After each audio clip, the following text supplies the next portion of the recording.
Vamos rodar agora, Clebinho, esse especial do Mães em Movimento com a Samela Sateremaué e a Regina. Você está ouvindo Web Rádio, Rádio Nacional dos Povos. Fala pessoal que acompanha a Rádio Nacional dos Povos. Hoje eu estou aqui com a minha mãe, Regina Sateremaué, e a gente vai gravar mais um quadro Mães em Movimento, especial Dia das Mães. E eu trouxe aqui a minha mãe para a gente fazer umas perguntas para ela sobre como é ser uma mãe em movimento. Para quem não sabe, pessoal, a minha mãe é a minha maior referência do que é ser uma mãe em movimento. Do que é levar os filhos para as exposições, para os atos e para a luta do movimento indígena. E a minha mãe, pessoal, ela é a convidada de hoje, ela é coordenadora da Associação das Mulheres Indígenas Sateremaué, ela é artesã e ela sempre foi ativista e militante da causa dos povos indígenas e das mulheres indígenas contra a violência contra as mulheres. E dá um oi pro pessoal, mãe. Oi, tudo bom? Me chamo Regina Saterê, sou do povo da Associação das Mulheres de Sateramismo. É isso aí. Mãe, eu tenho algumas perguntas para a senhora. Espero que a senhora responda com toda sinceridade, porque tem muitas mães indígenas que estão nos acompanhando agora aqui na Rádio Nacional dos Povos. E a primeira pergunta é: mãe, como você me criou dentro de uma realidade de luta, identidade e resistência? O que foi mais desafiador para você ser mãe nesse contexto, né, na luta, na resistência, ou enfrentar o mundo sendo uma mulher indígena? O que foi mais difícil? É enfrentar o mundo sendo uma mulher indígena, né? Por causa que é muito desafio, tem muitos preconceitos, né? Com nós, povos indígenas, e ainda mais sendo mulher. A dificuldade é maior, né? Ainda mais para mim, que foi mãe solo, né?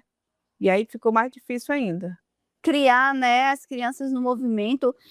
Gente, eu sou irmã do meio, né, mas eu tenho um irmão mais velho, uma irmã mais velha, o Lucian, a Suelen, aí vem eu, Samela, aí vem a Sandié, e depois vem o Ítalo e a Helena ainda, né? Então, são 6 crianças que foram criadas dentro do movimento indígena, nesse contexto de luta, de artesanato.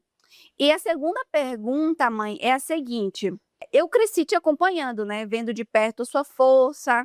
Você tem alguma lembrança marcante comigo, ainda pequena, em algum momento de luta, viagem ou decisão importante? Alguma memória minha, assim, no movimento, na luta? Olha, o que mais me motivou na luta, né, é que tudo que eu queria é manter meus filhos na cultura, né? Eu queria que meus filhos não se envergonhassem de ser indígena, não se envergonhassem da nossa luta, da nossa etnia, né? Então, tudo que eu queria é isso. Então, tudo que eu fiz justamente é para eles manterem a cultura, para elas manterem a identidade delas como povos indígenas, né? E porque eu sofri muito quando era criança, né? Por ser indígena, por assumir minha identidade. Sofri muito preconceito, sofri muito, apanhei, né, na rua, me chamando de tudo que não prestava, de outras pessoas, de outras meninas da minha idade, com preconceito comigo, né? Então, tudo que eu não queria que minhas filhas passassem era isso.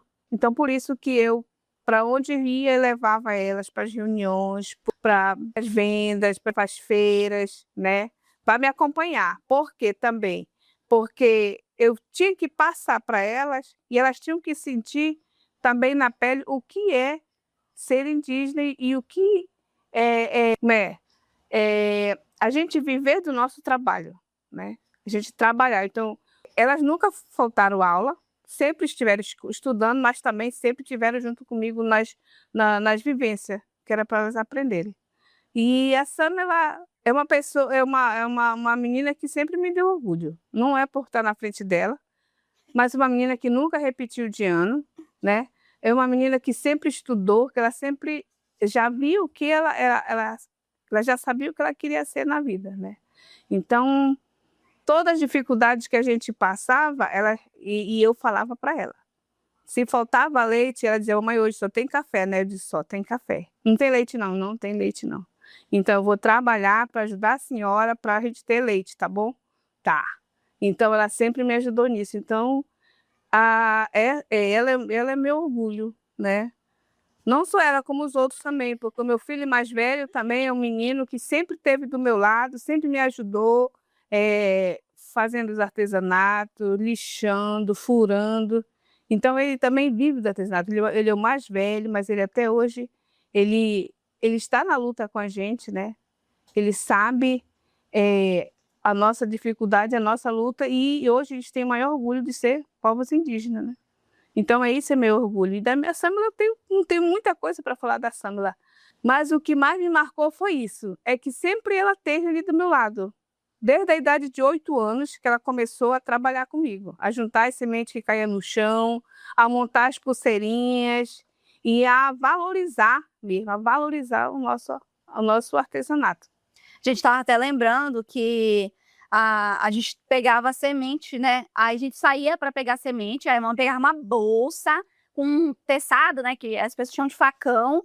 Aí a gente iria pegar as sementes na cidade, né, mãe? Para fazer os colar. Então a gente E era que subia na árvore, eu subia baixava os assim, galhos para mim pegar as sementes, né? ou quebrava o galho para baixar para quem estava em idade pegar, que era a mamãe, ou balançava o galho para cair quando era atento e tudo mais. Então eu lembro muito disso na minha infância, que é a gente sair para pegar as sementes para poder utilizar essa semente para fazer o colar, o artesanato, aí vender, e aí a gente ter o nosso dinheiro, né? Pra gente ter as coisas em casa, né, mãe? É o básico de comer, né? Porque era da onde a gente sobrevivia, né? Era do artesanato, de onde tirava o sustento, né? Porque nós povos indígenas na cidade, e também era isso. E era mais por causa disso, né? Porque nós na cidade, a gente não tem terra para plantar, então a gente ia correr atrás onde tinha a semente, onde dava, né? Os canteiros de obra, os canteiros das faculdades, que sempre tem o sustento, era lá que a gente coletava. Ainda tem ainda hoje em Manaus, né, mãe? Mas aqui a gente tem outra pergunta sobre a vida e a luta, né? Como a senhora conseguiu equilibrar a maternidade com as responsabilidades da vida, da comunidade e das lutas que atravessaram sua trajetória? Teve momentos em que a senhora achou que parecia impossível conciliar a maternidade, a luta e toda a questão da associação, né, a comunidade? Teve vários momentos que foi difícil, né? Porque a gente, com 3 crianças pequenas na época, não tinha com quem deixar. E aí eu tinha que participar das palestras, tinha que participar das reuniões, para ficar por dentro e para procurar o nosso direito, né? Porque a gente vem de uma linhagem assim, de que a minha mãe também fazia isso, né? Minha mãe entrou no movimento indígena, no movimento de mulheres, ela criou a Associação das Mulheres justamente para procurar o direito dela, que na época que ela foi abandonada pelo meu pai e sem direito a nada, então ela saiu à procura dos direitos delas. Então, quando chegou na minha vez, também foi do mesmo jeito, né? Eu tinha que correr atrás, porque eu era mãe, eu era pai e eu era tudo. E aí a minha mãe era filha. E eu era filha também. E quando minha mãe dizia vai, eu ia, né? Às vezes eu tinha que deixar minhas filhas com ela para ir para a reunião, né? Para ir viajar pelo movimento indígena. Então, é difícil. Eu tive que deixar uma vez a Sandiele com 2 meses, mamando ainda, para viajar em prol do movimento, né? E assim foi. Eu tinha que, de vez em quando, eu tinha que sacrificar um pouquinho a minha maternidade, né? Minhas crianças, pelo movimento. Mas é porque eu acho também o movimento importante. Então, por isso que eu fazia isso. E a minha mãe dizia, vai, minha filha, vai que eu fico. E a gente ficava assim, né? Ou então eu chamava minhas primas para dar mama para meus filhos, para cuidar dos meus filhos, chamava outras meninas, outras mulheres, para nos ajudar, né? Mas assim, é difícil manter a maternidade com o movimento indígena, mas tudo a gente acredita numa luta, né? Então a gente acreditava que um dia isso ia vencer, um dia ia dar certo. Então por isso que a gente acreditava e ia, né? E estamos aqui até hoje. Então, para mim, a Sâmila é uma pessoa que vestiu a camisa do movimento, né? De mulheres, principalmente. É uma pessoa que ela teve essa visão de lutar pelo direito das mulheres. Então, Isso faz parte, né? Isso faz parte da nossa vivência enquanto mães indígenas. Eu acho que eu aprendi isso muito com a minha mãe, mas também tem muitas outras mães dentro do movimento que levam seus filhos, né? O movimento indígena ele é uma escola. É uma escola onde a gente aprende algo que não é ensinado nas escolas tradicionais, que é o movimento de lideranças, a lutar pelas causas dos nossos povos. E quando a gente leva as nossas crianças, agora eu levo o Inoan, né? E aí essas crianças elas vão aprendendo, junto com as mães, com as avós e tudo mais. E aí minha mãe aprendeu com a mãe e me ensinou, e eu aprendi com a minha mãe e estou ensinando para o meu filho. Então E não é diferente também nas nossas aldeias, nas nossas comunidades, as mães trabalhar com os filhos, né? As mães vão com os meninos para a roça, as mães estão ali na casa de farinha descascando a mandioca e as crianças estão ali do lado. A mãe está em todo canto, é pescando, está com o menino no meio das pernas e pescando. Eu sei que na minha comunidade é tudo faz assim com os filhos, né? Vai para a roça, em casa. Então, é uma maneira de a gente ensinar os nossos filhos, né? Então, a minha comunidade tem muito dessas aí também, de mulheres que trabalham junto com os filhos e os filhos vão se criando. Faz parte do aprendizado. Faz parte do aprendizado, fazia parte do aprendizado, porque hoje em dia está diferente, né? Hoje em dia mudou um pouco, mas tem muitas mães que ainda vai, mas assim, mudou um pouco agora por causa que com essas leis, agora a gente não pode mais, né? Com essas leis que acontecem aí, para nós, povos indígenas, está sendo difícil, que a gente não consegue mais trabalhar com os filhos. A senhora falou um pouco sobre do tempo que a senhora vivia no território, na aldeia, de como as mães criavam seus filhos, né? E aí tem uma pergunta que é sobre memória e saudade.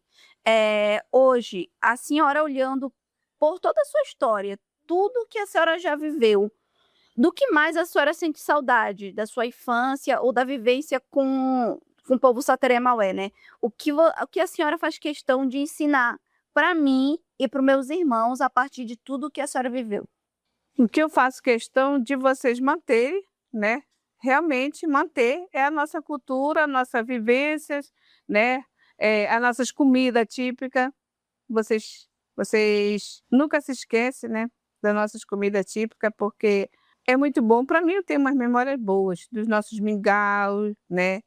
Que é feito nas aldeias, do beiju, do tacacá, da maniqué, do açaí, dos beijuzinhos que sequinho, né? Então, eu sempre quero que vocês nunca deixem essa nosso modo de se alimentar, a nossa cultura, né? Então, porque para mim é muito bom. A gente está vivendo em tempos diferentes, né? A gente vive em tempos de muitas incertezas. A senhora sabe que tem a crise climática, tem muitas ameaças dentro dos nossos territórios indígenas, mudanças rápidas no mundo. Como foi para a senhora criar eu e meus irmãos pensando no futuro? Tem medo, tem esperança de mudança ou não? Ou os dois, né? Tem medo, tem esperança, porque a gente está vivendo uma crise climática, né? O mundo está mudando, a gente não sabe como é que vai ser o futuro. Como é que foi criar ou está sendo criar a gente nesse mundo? É um medo, né?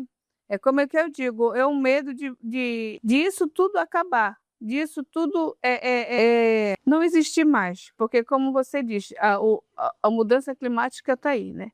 A gente, no nosso território, né, que é lá no Amazonas, ele é muito quente, né? As coisas que a gente planta, a gente tem que estar agora cuidando. Primeiro de fazer o roçado grande, aí plantava tudo e deixava aí. E vinha chuva, e era mil maravilha nascer. Agora não. Agora a gente tem que estar vendo até a mudança do clima, do mês, já mudou, né? As épocas que a gente plantava as roças, hoje em dia não é mais. E quando a gente planta, alguns nascem, alguns não nascem mais. Então tem muitas plantas que também estão sendo perdidas, né? Os nossos milho, as nossas canas, né? Vários produtos que a gente usava na roça, hoje em dia não está mais. Até mesmo as nossas sementes de fazer o artesanato também está sumindo. Por quê? Porque o clima está mudando, né? Não está mais, está secando, seca tudo. as plantas que eram de sol, agora de água, como está secando demais o rio, o tempo também está morrendo.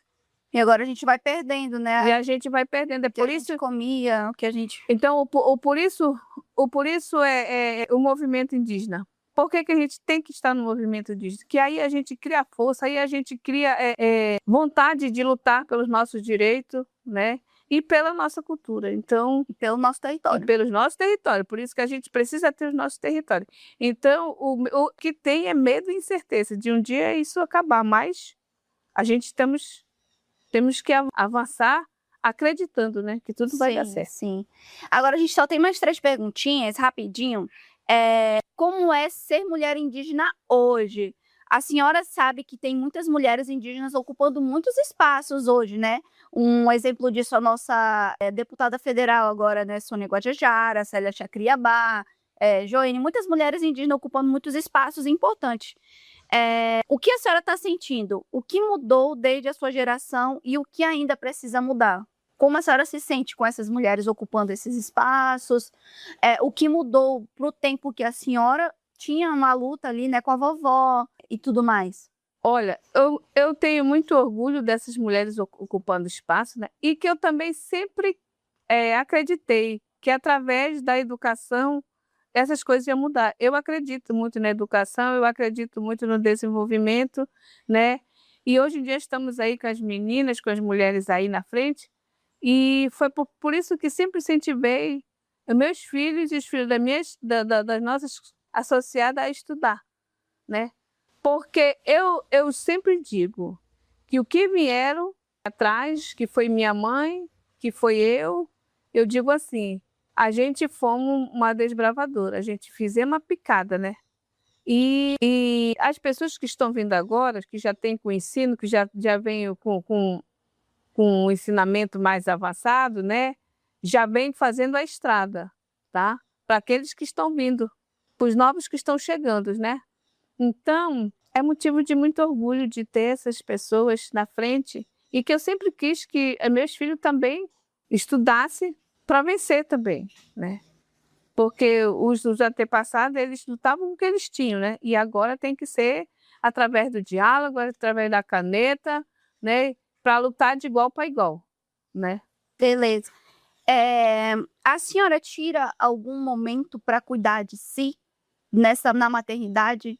Porque quando a gente é mãe, a gente acaba esquecendo, né? De cuidar, de alimentar, da nossa vaidade. Tem algum momento da maternidade que a senhora tira para cuidar de si como uma forma também de luta?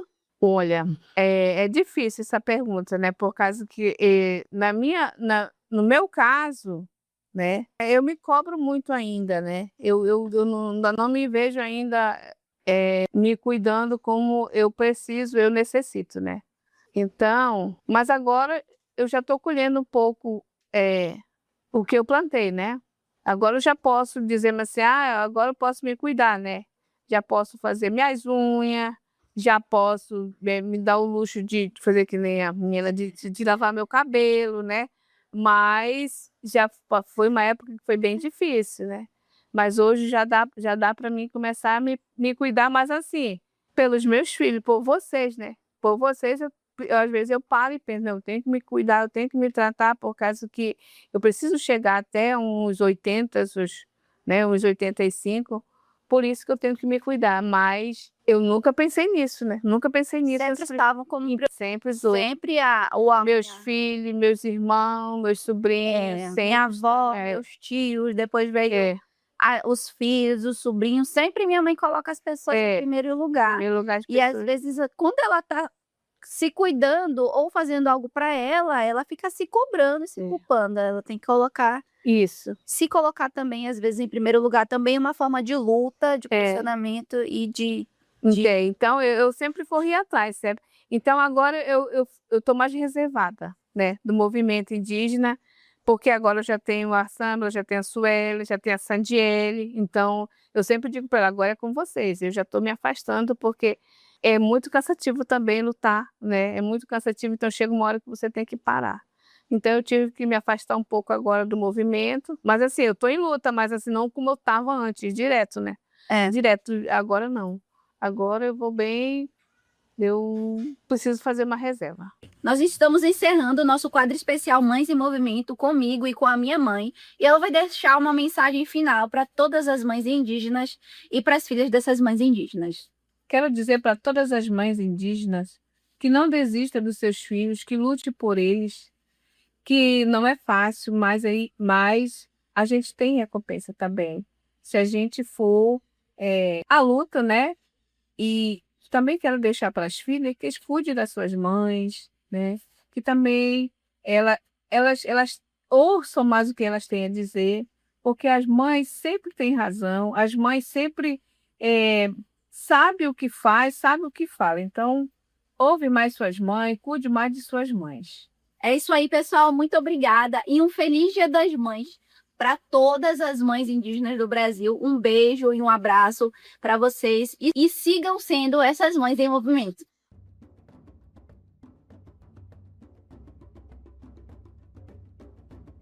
Mães em Movimento, comigo, Sansa Teremaué. Que linda, gente! Nossa, que quadro fofo, que quadro bonito. Esse quadro já é fofo. E agora estão trazendo a dona Regina para conversar com a gente. Ficou mais massa ainda. E é muito bonito ver esse movimento acontecendo, né? A Regina que criou e formou a Samela que cria e forma também o Inoan. Isso é muito lindo e veio num bom momento, né? E bem especial para o Dia das Mães, no domingo. A Samela já tá lá com sua mãezinha em coroa vermelha para poder passar o Dia das Mães. A dona Regina, que é xará da minha mãe também. Eu também tenho uma mãe que chama Regina. Minha mãe também se chama Regina.